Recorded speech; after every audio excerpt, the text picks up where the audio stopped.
Give me some water, Mom. Okay, that's what my son said to me the other day in the kitchen. And it was one of those moments like, what? RESPECT, that went through my brain because I thought manners are so important. Manners to me, and respecting authorities besides me, outside of the home. So today I want to just encourage moms, Christian moms especially, we need to make sure that we're teaching our kids the right sort of manners. Obviously, please, thank you, full sentences. But I'm also saying beyond that, eye contact, respectful tone, respectful body posture, all of that. So how are you doing with this? Are you teaching your children to speak up, to look right in the eye when they talk to someone, to say please, to say thank you? I mean, we had a child. We did. We have a shy child. And this is hard, okay? Saying please and thank you. She's very respectful, but she does not like to look in someone's eyes. I mean, when someone talks to her, especially if she doesn't know them, she's like, she just gives the stare, that blank stare. And ever since she was little, we started saying, you have to say hi. You have to look up. And we would actually even give little nudges and little follow-up conversations because we want our children to be respectful of authorities. The Bible is so clear that we should be respectful of those in authority over us. We want them to obey. We want them to talk with words that are appropriate and kind and that show honor to whom honor is due.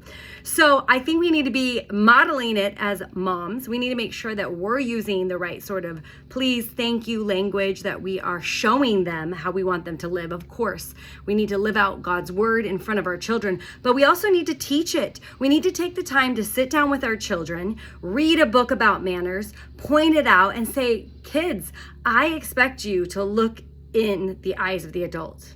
I expect you to, as you grow up, to be able to order your own food at a restaurant in front of a waitress. Oh, that's so hard, but it's something that's so good for them to see that authority and to be able to communicate. I expect you, even when you're a tiny little one sitting in a high chair, instead of saying, for more food, right? We all know they can do that.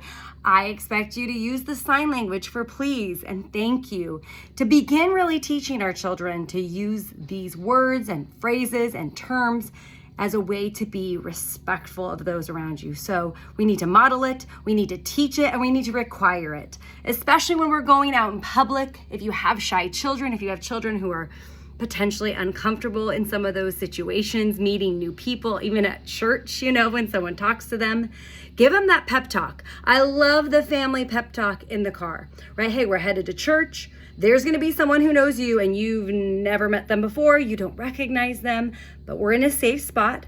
We're at church. And so what do I expect you to do? And as your kids get older, as there's older siblings involved, they can be like, oh, you want us to talk. You want us to look at them in the eyes. So we want to give them that pep talk. We want to remind them why we're doing that. This is just not going through the motions. This is not just because mom thinks it's cool, but because we want to be respectful, as the Bible calls us to be respectful of the authorities in our lives. And so then, of course, as we require these manners, we want to follow up. We want to give encouragement to our kids, and we want to also correct them, redirect them to the right stuff if they didn't do a great job. If they were at a birthday party and they were all about themselves, or they didn't say please when the mom passed out, or they didn't thank someone for the gift that they gave them. What can you and I do to help our children learn to have respectful words, respectful tone, respectful body language as a way to honor and respect the authorities in our lives? Let's do that, moms, as we seek to teach our kids the right way to live.